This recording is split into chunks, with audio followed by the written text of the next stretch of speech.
surah Al-Fajr. Untuk menjelaskan surah Al-Fajr teman-teman, saya akan susunkan beberapa amal yang sangat ditekankan di 10 awal Zulhijjah. Puncak daripada amal ibadah di sini adalah ibadah haji. Karena ibadah haji dikerjakan dari tanggal 8 Zulhijjah sampai 13 Zulhijjah. 6 hari ini adalah 6 hari ibadah haji. Dari 6 hari ini ada 2 hari hukumnya sunnah, ada 4 hari hukumnya wajib. Yang sunnah hari pertama tanggal 8 Zulhijjah, dan hari terakhir tanggal 13 hari terakhir hari tasyrik. Ini sunnah. Tanggal 8 dikenal dengan hari tarwiyah. Makna tarwiyah dalam bahasa Arab adalah orang membawa air lalu menyiramnya di padang pasir sehingga padang pasir itu dari panas menjadi dingin. Itu bahasa Arabnya tarwiyah. Dinamakan tarwiyah karena di lokasi Mina pada saat jemaah haji masuk tanggal 8 Zulhijjah, di zaman dulu itu kering sekali. Bahkan sampai sekarang masih terlihat padang pasir dan juga panas, maka dinamakan dengan tarwiyah. Jemaah haji disunnahkan masuk hari tarwiyah ke Mina, kemudian mereka memakai baju ihramnya, sholat duhur asar jamak qasar takdim, kemudian mereka duduk berzikir, beribadah, mendengarkan ceramah sampai maghrib dan isya. Mereka juga menjamak maghrib sama isya, ditakdim isya di waktu maghrib, kemudian di qasar waktu atau sholat isyanya saja jadi 2 rakaat.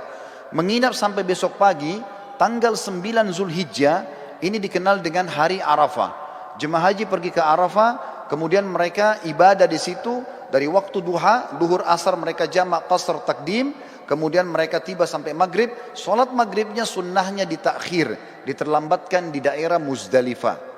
Setelah itu besok pagi tanggal 10 di Muzdalifah sunnahnya mereka menginap. Hari raya Idul Adha tanggal 10 Zulhijjah. Di situ mereka melakukan salah satu dari 3 kegiatan. Kalau sudah dilakukan, jemaah haji boleh bertahallul mencukur rambutnya. Yang pertama mereka berkurban, yang kedua mereka jumrah aqabah atau melontar, dan yang ketiga adalah mereka tawaf ifadah, tawaf wajibnya haji. Kalau sudah selesai mereka sudah boleh cukur rambut dan ganti baju ihram menjadi baju biasa.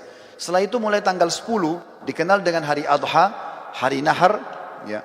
Itu kemudian mereka nginap di Mina sampai tanggal 12. Kalau mau nafar awal, yang pertama meninggalkan dulu, ya, bisa keluar dari Mina setelah itu menyelesaikan haji, atau kalau yang mau nafar thani tetap tinggal sampai tanggal 13-nya. Di sini mereka jumrah kecil, sedang, besar, atau jumrah sugra, wusta dan kubra. Setelah itu baru selesai hajinya. Ini ringkasan ibadah haji. Dan teman-teman suatu tidak asing dengan keutamaan haji. Yang sangat mulia adalah hadis Nabi SAW, siapa yang haji tidak rafath. Tidak rafath itu tidak mengucapkan kalimat syahwat kepada selain pasangan halalnya. Cinta, rindu, sayang kepada selain pasangan istri atau selain suami. Siapa yang haji tidak rafath, tidak fusuk, berbuat kejahatan. Masuk dalam fusuk juga adalah memeluk, salaman, ciuman dengan selain mahramnya. Kemudian tidak jidal, berdebat-debat dan bertengkar di musim haji, maka dia akan pulang seperti baru dilahirkan oleh ibunya. Juga sabda Nabi SAW dalam hadis Bukhari Muslim, dua-duanya hadis sahih. Yang tadi juga yang sebelumnya hadis Bukhari Muslim, kata Nabi SAW, umrah ke umrah pengampunan dosa di antara keduanya, dan haji mabrur yang mengikuti syarat dan rukunnya tidak ada balasan kecuali surga. Ini puncak ibadah. Ibadah yang kedua, saudaraku seiman, adalah bagaimana seseorang berpuasa selama 9 hari dan sholat malam selama 9 malam itu. Kok bisa? Dari mana dalilnya? Surah Al-Fajr tadi. Allah berfirman, saya ulangi kembali ayatnya, A'udzubillahi minasyaitonirrajim wal fajr. Demi waktu subuh. Saya tafsirkan sekarang. Waw ini teman-teman dikenal dengan waw kasam dalam Al-Quran atau dalam bahasa Arab. Seperti kalau kita mengatakan wallahi, demi Allah. Allah kalau bersumpah dalam Al-Quran dengan menggunakan waw ini, berarti yang datang setelahnya informasi penting yang harus diperhatikan. Mirip dengan firman Allah yang lain, wal asr, demi waktu. Maka di sini juga Allah mengatakan wal fajr.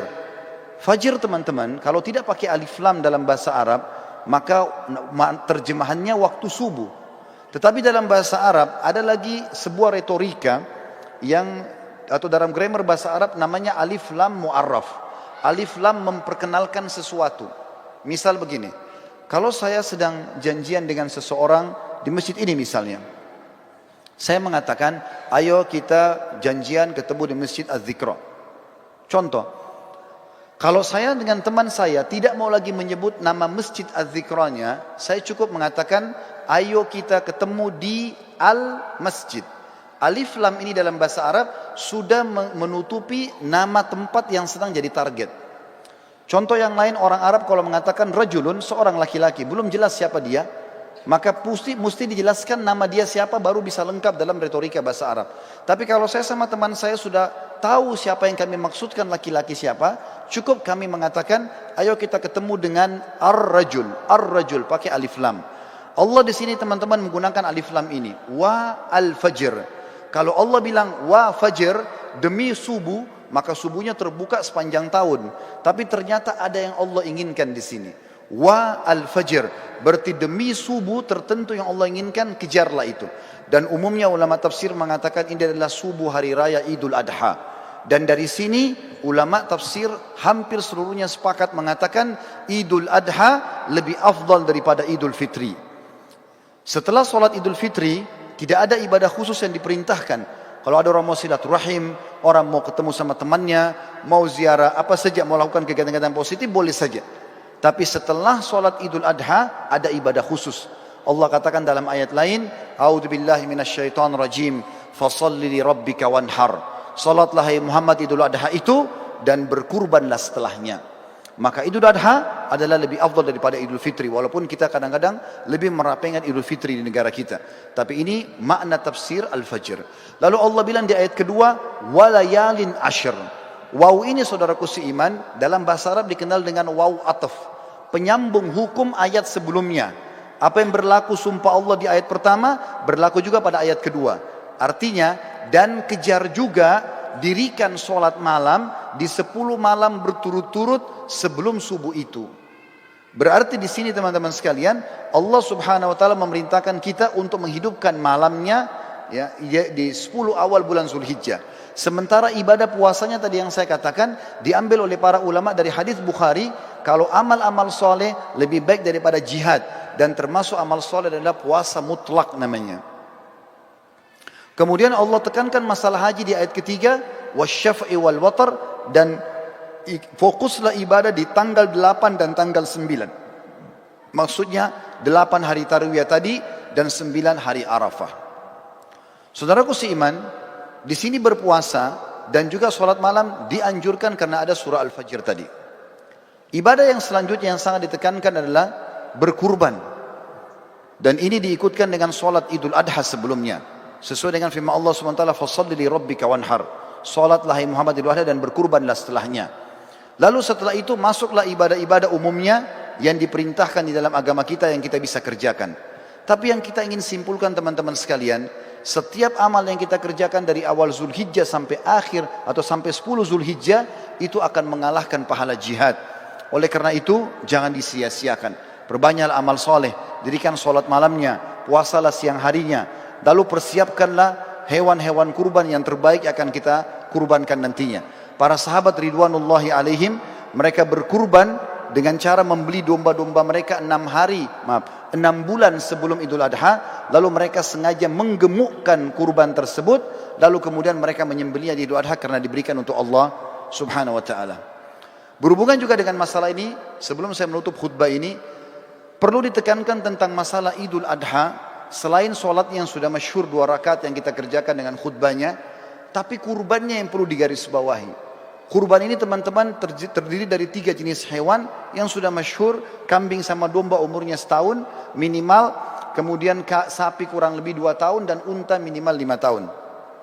Tapi dari 3 jenis hewan ini, yang paling ditekankan adalah domba dan kambing. Sering kali saya dengar dari panitia masjid, kalau ada orang-orang kita yang akan menerima daging kurban, mereka kalau melihat vouchernya tertulis daging kambing, mereka tidak mau mengambilnya. Bahkan banyak masjid mungkin tidak melaksanakan kambing ini. Padahal sebenarnya kalau kita mau lihat afdaliyahnya, maka terletak pada domba dan kambing. Dalilnya adalah, yang pertama, Nabi Ismail alaihissalam pada saat tidak jadi disembelih oleh Ibrahim, kira-kira diganti apa oleh Allah? Jawabannya jelas, diganti dengan domba. Allah sebutkan dalam Al-Quran. Kemudian yang kedua, hadis Bukhari menjelaskan Baginda Nabi SAW beliau berkurban dengan 65 ekor domba atas nama beliau sendiri. Beliau menyembelih 15 ekor dengan tangannya yang mulia, kemudian 4 atau 50 ekor dilanjutkan oleh Ali bin Abi Thalib radhiyallahu anhu. Berarti memang domba ini adalah hewan yang sangat dianjurkan, dan termasuk sunnah Nabi SAW selain menyembelihnya juga memakan sebagian dagingnya. Beliau pada saat selesai berkurban, beliau mengatakan, idrib li sahma, kosongkan atau lowongkan untukku sebagian daging tersebut. Maka Nabi SAW pun mengkonsumsi itu. Dan kambing ini teman-teman sekalian, sebagai penutup dalam khutbah kita, adalah hewan yang kalau dimakan dengan diniatkan ini adalah perintah agama bisa mendapatkan pahala. Yang pertama, dalilnya adalah hadis Bukhari menjelaskan Nabi SAW sangat gemar memakan paha kambing. Jadi kalau ada persepsi mengatakan kambing itu adalah hewan atau makanan orang Arab, ini keliru. Tapi dia adalah makanan umat Islam.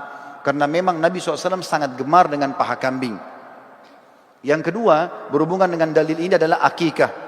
Kita tahu setiap muslim kalau punya anak laki-laki, sembelih 2 ekor kambing. Kalau anak perempuan 1 ekor kambing. Ini berlaku baik itu muslim Arab, baik itu muslim bule, baik itu muslim dari Afrika, baik muslim dari Asia Tenggara atau orang Melayu. Sama saja, anak laki-laki 2 ekor kambing, anak perempuan 1 ekor kambing. Dan sunnahnya dalam hadis Bukhari Muslim juga dijelaskan, waktu Hasan dan Husain radhiyallahu anhum lahir, baginda Nabi SAW memerintahkan agar Ali bin Abi Thalib radhiyallahu anhu menyembelih domba untuk Hasan, kemudian berkata, hai Ali, bagikanlah dagingnya kepada kaum muslimin, tetangga-tetanggamu, dan ambillah sebagian untuk dimakan. Sunnahnya membagi sampai 1/3. Berarti di sini teman-teman, kambing itu domba dianjurkan untuk dimakan, karena dalam akikah tidak bisa diganti dengan hewan lain. Dan yang ketiga adalah Idul Adha, di mana sudah saya jelaskan tadi, kalau Ismail AS digantikan oleh Allah dengan domba, begitu juga Nabi SAW menyembelih dengan domba. Tentu menyembelih sapi boleh, menyembelih unta boleh, tapi kalau kita mencari afdaliyahnya, maka kita akan melihat dalil-dalil ini menunjuk atau mengerucut kepada kambing. Semoga bisa diambil manfaat. Aqulu qauli hadza, saya sudah mengucapkan perkataan saya ini, wa astaghfirullah li wa lakum, dan saya beristighfar kepada Allah, mengajak jemaah juga istighfar kepada Allah, fastaghfiruhu innahu huwal ghafurur rahim. Beristighfar dan bertobatlah karena Dia Maha menerima taubat hamba-hamba.